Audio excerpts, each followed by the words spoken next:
pada kesempatan kali ini, saya akan mempresentasikan diagram bisnis proses model annotation atau BPN yang telah saya buat untuk proses pendaftaran seminar online. Nah, diagram ini memvisualisasikan langkah-langkah yang harus dilalui oleh seorang peserta, mulai dari mendaftar hingga pendaftaran dinyatakan selesai. Sebelumnya, saya akan menjelaskan gambaran umum proses, yaitu dimulai dengan pendaftaran, peserta kemudian diarahkan untuk akses website pendaftaran, dan dilanjutkan dengan isi formulir pendaftaran. Setelah mengisi formulir, sistem akan memeriksa kelengkapannya. Jika formulir tidak lengkap, peserta akan diarahkan kembali untuk melengkapi isi formulir pendaftaran. Maka terjadi loop koreksi. Jika formulir sudah lengkap, peserta dapat melakukan pembayaran. Nah, proses pembayaran ini dapat dilakukan bersamaan dengan konfirmasi dan verifikasi manual yang kemudian akan dicek status pembayarannya. Jika pembayaran sukses, peserta akan menerima notifikasi pembayaran dan kirim ulang petunjuk seminar yang menandakan pendaftaran selesai. Namun, jika pembayaran gagal, proses akan menuju proses gagal atau ulang atau dihentikan. Di sini, saya akan memberikan penjelasan terkait elemen dasar dan struktur diagram. Pertama, saya akan mengidentifikasi elemen dasar BPMN. Diagram yang saya buat ini terdiri dari 4 jenis elemen dasar BPMN. Berikut ini yaitu masing-masing contoh yang teridentifikasi. Jenis elemen yang pertama yaitu ada event atau kejadian. Simbolnya yaitu lingkaran. Contoh yang pertama yaitu mulai pendaftaran, dan contoh yang kedua pendaftaran selesai. Yang kedua yaitu jenis elemen activity atau aktivitas dengan simbol persegi panjang sudut melengkung. Contohnya akses website pendaftaran dan isi formulir pendaftaran. Yang ketiga yaitu gateway atau gerbang dengan simbol berlian atau diamond. Contohnya yaitu isi formulir sudah lengkap dan status pembayaran. Selanjutnya jenis elemen flow atau alur urutan dengan simbol panah. Contohnya alur dari mulai pendaftaran ke akses website. Terus ada alur sukses dari status pembayaran ke kirim ulang petunjuk seminar. Yang kedua yaitu jenis gateway yang digunakan.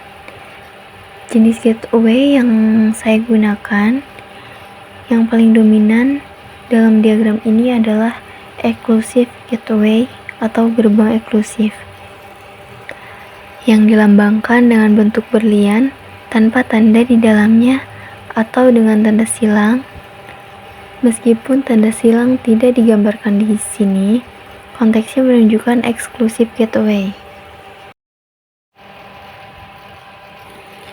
Alasan penggunaan jenis gateway yang digunakan yaitu karena exclusive gateway ini berfungsi untuk membagi split aliran menjadi beberapa jalur alternatif di mana hanya satu jalur yang dapat dilalui berdasarkan kondisi tertentu.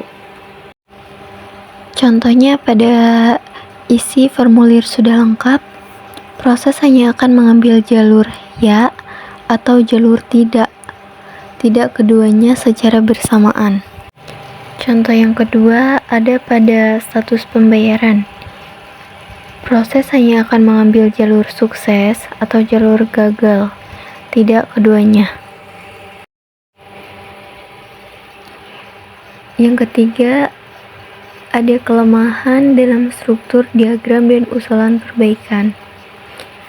Jadi terdapat kelemahan struktur pada alur proses di sekitar langkah pembayaran.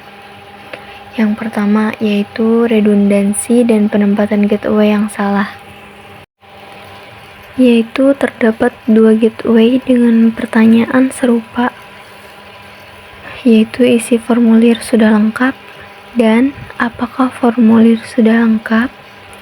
Gateway kedua, apakah formulir sudah lengkap, muncul setelah aktivitas pembayaran. Logika yang tepat setelah melakukan pembayaran dan konfirmasi seharusnya adalah memeriksa status pembayaran, bukan status kelengkapan formulir yang seharusnya sudah dipastikan lengkap sebelumnya. Usulan perbaikannya, yaitu perbaikan harus difokuskan pada penyederhanaan dan koreksi alur di bagian pembayaran.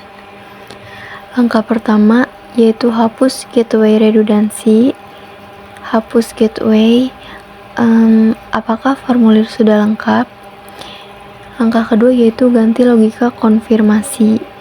Gantikan alur konfirmasi yang terpisah dengan menggabungkan aktivitas lakukan pembayaran dan konfirmasi menjadi satu alur linier yang langsung mengarah ke pengecekan status. Yang keempat, penambahan intermediate event yang relevan. Untuk membuat proses ini lebih tangguh, terutama pada bagian yang melibatkan waktu pembayaran, saya akan menambahkan satu jenis intermediate event yang relevan. Jenis eventnya yaitu intermediate timer event atau kejadian pewaktu menengah. Untuk implementasi dan penjelasannya, yaitu yang pertama penempatannya, yang kedua nama event, dan yang ketiga fungsinya. Penambahan ini memastikan proses pendaftaran memiliki manajemen waktu yang jelas dan mencegah proses menggantung tanpa batas waktu jika pembayaran tidak kunjung dilakukan. Kita bisa membuat diagram ini melalui situs dao.io.com. Jika sudah selesai, jangan lupa untuk save as diagram yang kita buat.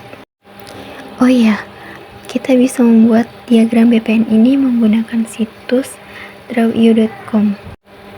Sekian yang dapat saya sampaikan. Terima kasih dan sampai jumpa.